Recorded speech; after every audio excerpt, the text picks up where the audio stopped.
दूसरी प्रश्न क्या है? एक गुरुजी, आपने जब साधना सिखाई थी तो आपने कहा था कि तुम्हें साधना में गुरु को पकड़ना है। तुम नंगी आंखों से गुरु को नहीं पहचान पाओगे, ना ही मुझसे समय पाओगे। वो गुरुजी मुझे समझ नहीं आया, उस पर आप थोड़ा बता सकते हैं? देखो, शास्त्रों में गुरु का इतना तक महिमा कहा है कि गुरु ब्रह्मा गुरु विष्णु गुरुदेव महेश्वर गुरु साक्षात परब्रह्म तस्मै श्री गुरुवे नमः। आगे कहते हैं ध्यान मूलम गुरुर्मूर्ति, पूजा मूलम गुरुपदम, मंत्र मूलम गुरुर्वाक्यम, मोक्ष मूलम गुरु कृपा। चैतन्यम शाश्वतम शांतम, वो चैतन्य शाश्वत है, शांत है।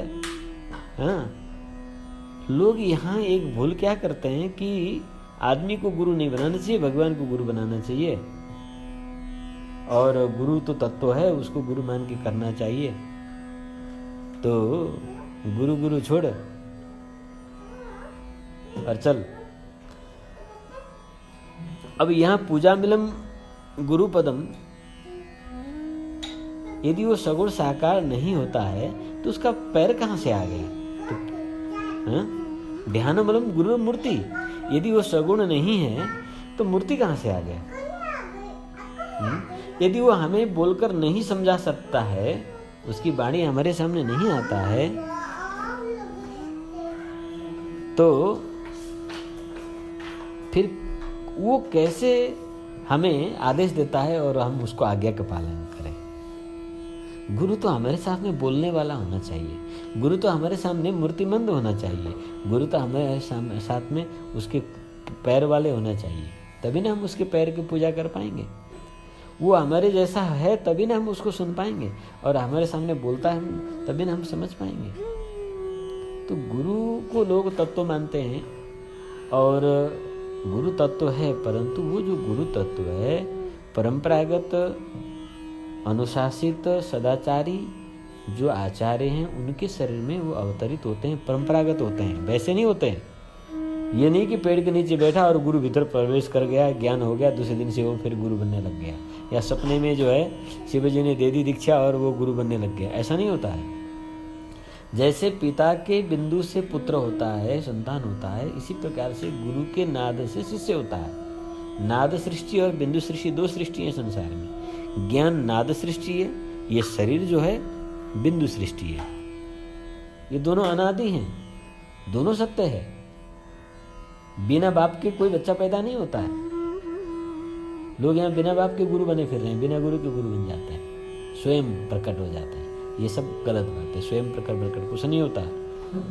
वहाँ पर परंपरागत ही दीक्षा लेना जरूरी होता है। सब परंपरा में विधिपूर्वक दीक्षा लेकर जो सिद्ध हो जाते हैं वही गुरु होते हैं, या दीक्षा के अधिकार प्राप्त कर लेते हैं वही गुरु होते हैं। तो गुरु हमारे जैसे मनुष्य शरीर में ही होता है, गुरु अन्य किसी शरीर में नहीं होता है। गुरु मानना अलग बात है, अलग बात है। गुरु मानना अलग चीज़ है, और गुरु प्राप्त होना अलग चीज़ है।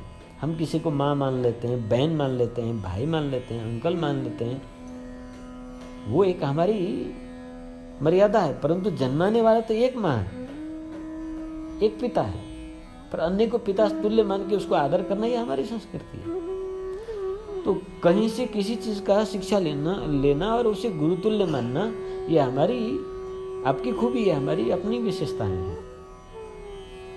परंतु गुरु एक ही होता है जो परंपरागत वेदोक्त रीति से हमें दीक्षा प्रदान करता है, और हमारे जैसा ही आदमी होता है। हमारे जैसे बोलने वाला, खाने वाला, सुतने वाला, उठने वाला, घूमने वाला होता है, हमारे जैसे कर्म करने वाला होता है, उसी में हमें सिखाता है। अभी मान लो आपके इस बच्चे को कोई इतना लंबा दारा या सींग वाला या 4 हाथ वाला 16 हाथ वाला कुछ बताने के लिए आ जाए, तो क्या उसके होश आवास ठिकाने में रहेगा? क्या हम उसके साथ जुड़ पाएंगे?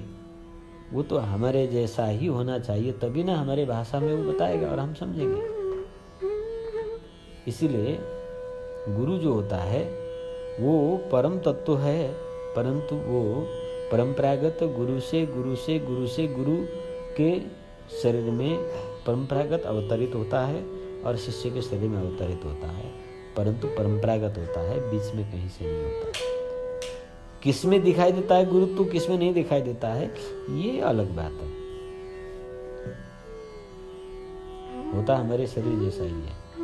इसीलिए श्री गुरु पद नख मणिगण ज्योति सुमिरत दिव्य, क्या है आगे, दृष्टि ही होती।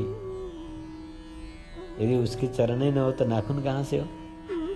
हाँ,